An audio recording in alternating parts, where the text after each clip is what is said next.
بسم اللہ الرحمن الرحیم۔ شروع اللہ کے نام سے جو بڑا مہربان اور رحیم ہے۔ حضرت علی رضی اللہ تعالی عنہ نے فرمایا، اس عبادت میں کوئی خیر نہیں جس میں دینی علم نہ ہو، اور اس دینی علم میں کوئی خیر نہیں جسے آدمی سمجھا نہ ہو۔ جس علم کے ساتھ پرہیزگاری نہ ہو اور قرآن کی اس تلاوت میں کوئی خیر نہیں جس میں انسان قرآن کے معنی اور مطلب میں غور و فکر نہ کرے۔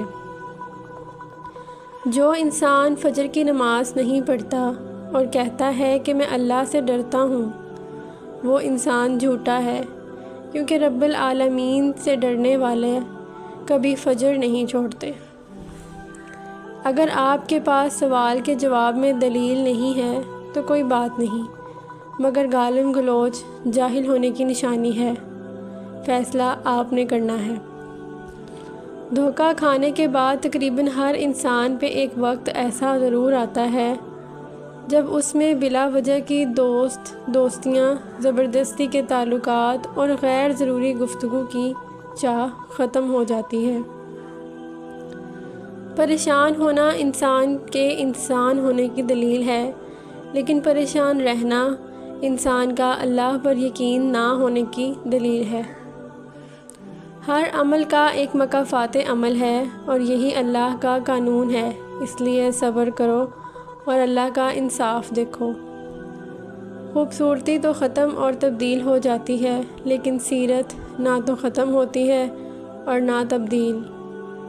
زمین کے اوپر کوئی بھی عمل کرنے سے پہلے کچھ لمحے کے لیے صرف ایک بار سوچیں کہ ہمارا یہ عمل زمین کے نیچے ہمارے لیے کس نتیجے کا باعث ہوگا۔ غلط کام غلط ہی ہوتا ہے، نیت اچھی ہونے سے کوئی حرام یا مکروہ کام جائز نہیں ہو جاتا۔ اپنا قیمتی وقت ضائع نہ کریں، ہر لمحہ اس چیز سے فائدہ اٹھانا سیکھیں جو آپ کی میزان کو بھاری کر دیتا ہے۔ مومن صرف اپنی ذات میں نہیں جیتا، ایک طرف وہ اپنے رب کو راضی کرتا ہے اور دوسری طرف بندوں کی خیر خواہی کرتا ہے۔ تمہاری روتی آنکھوں نے جو شکوے کیے ہیں وہ اللہ نے سنے ہیں۔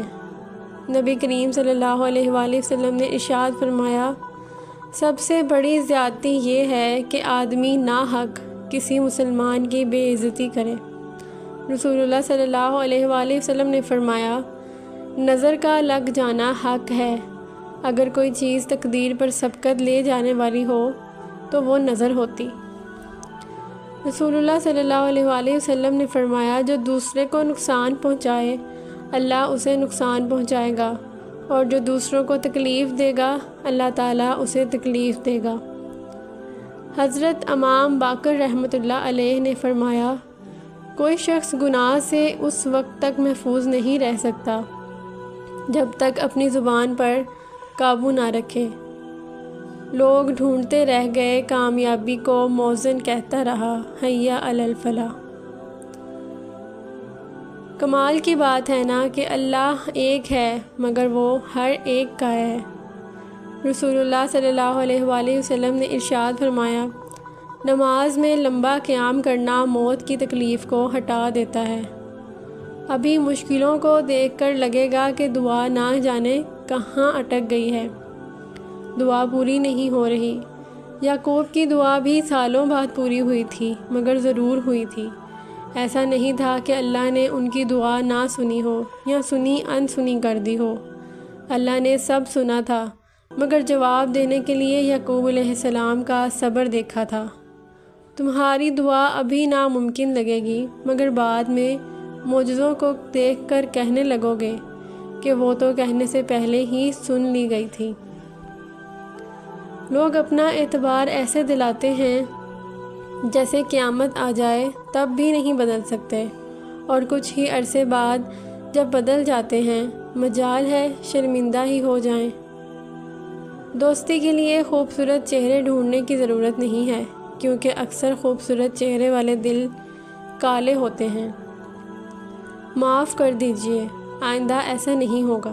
یہ ایک ایسا جملہ ہے جو سخت سے سخت غلطی کو بھی چھوٹا بنا دیتا ہے۔ سنگ دل سے سنگ دل شخص کو بھی موم بنا دیتا ہے، بڑی سے بڑی آگ کے لیے بھی پانی کا کام کر دیتا ہے، ظالم کو رحم پر مجبور کر دیتا ہے اور دشمن کو دوست بنا دیتا ہے۔ تنگ دستی میں سخاوت کرنا، غصے میں سچ بولنا اور طاقت رکھتے ہوئے بھی معاف کرنا بہترین نیکی ہے۔ یا اللہ میرے انتظار کو مختصر کر دے، میری دعائیں جو تیری قبولیت کے منتظر ہیں ان پر کن فرما دے، آمین ثم آمین۔ انسان سب کچھ بھول جاتا ہے، بس اپنی بے قدری نہیں بھولتا۔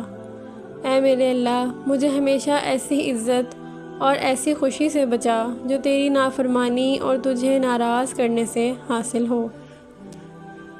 پل صراط غلطیاں انسانوں سے ہی ہوتی ہیں اور انسان ہی بھٹک جاتا ہے، مگر ہدایت بھی انسان ہی پاتا ہے، بشرط یہ کہ وہ ہدایت پانا چاہے، اپنے دل کو ایمان کے لیے کھول لے۔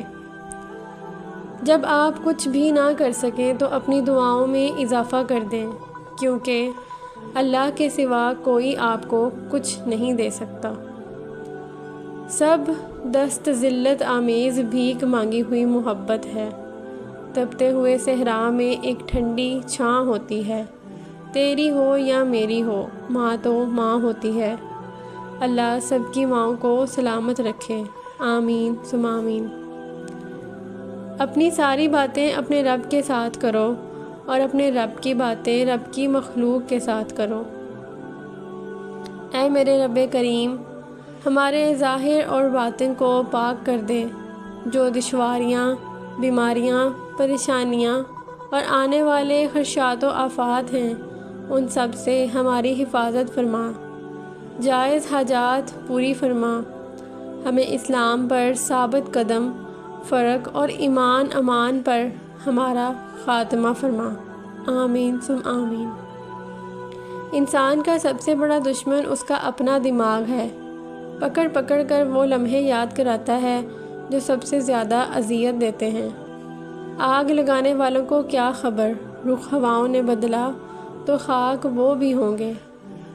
اس ٹوٹے ہوئے دل کی پردرد کہانی ہے جو سرور عالم صلی اللہ علیہ وآلہ وسلم کو خود جا کر سنانی ہے۔ عورت کا ڈپریشن۔ اگر مرد روزانہ 3 سے 5 مرتبہ اپنی بیوی سے اظہار محبت کرے تو عورت کبھی ڈپریشن کا شکار نہیں ہو سکتی۔ جب تمہارا نفس اور شیطان تمہیں وسوسے دلوائے کہ تمہاری دعاؤں کو کوئی فائدہ نہیں ہونے والا، تو خود سے ہی کہو جو حضرت ابراہیم علیہ السلام نے کہا تھا کہ میں صرف اپنے پروردگار کو پکارتا رہوں گا، مجھے یقین ہے کہ میں اپنے پروردگار سے معافی مانگ کر کبھی محروم نہیں رہوں گا۔ انسان امیدوں سے بندھا ایک ضدی پرندہ ہے جو گھائل بھی امیدوں سے ہے اور زندہ بھی امیدوں پر ہے۔ دعاؤں کے روپ میں ملنے والی محبتیں بہت قیمتی اثاثہ ہوتی ہیں۔ مخلوق کے ہاتھ میں نہیں ہے تمہیں نقصان دینا، بس جو تقدیر میں لکھا ہوتا ہے وہی ہوتا ہے۔ فارغ بیٹھ کر سوچنا، آخر تمہارے رب کے تم پر کیا کیا احسان ہیں، یقیناً تم گن نہیں پاؤ گے، تو بس اپنے رب کا شکر ادا کرتے رہو۔ تہجد کی کہانی، جو کہانی تہجد تک پہنچ جاتی ہے پھر وہ کبھی ادھوری نہیں رہتی۔ چاہت سے نصیب تک کا جو فاصلہ ہے وہ بس ایک دعا کا ہے۔ تہجد میں بہنے والا ہر آنسو اللہ سے کن کی سفارش کرتا ہے۔ اللہ میری اور آپ سب کی تمام دعائیں قبول فرمائے، آمین ثم آمین۔ حضرت علی رضی اللہ عنہ نے فرمایا، زبان سارے بدن کی اصلاح کی بنیاد ہے، جب زبان ٹھیک ہو جائے تو سارے اعضاء ٹھیک ہو جاتے ہیں، اور جب زبان بے قابو ہو جاتی ہے تو تمام اعضاء بے قابو ہو جاتے ہیں۔ ناظرین، اس ویڈیو میں اگر آپ کو کوئی ایک بات بھی اچھی لگی ہو تو ویڈیو کو لائک کر دیں اور اپنے دوستوں اور عزیزوں کے ساتھ شیئر کر دیں، اور مزید ایسی اچھی ویڈیوز کے لیے ہمارے چینل کو سبسکرائب کر دیں۔ اللہ آپ کو جزائے خیر عطا فرمائے، آمین ثم آمین۔ جزاک اللہ خیر۔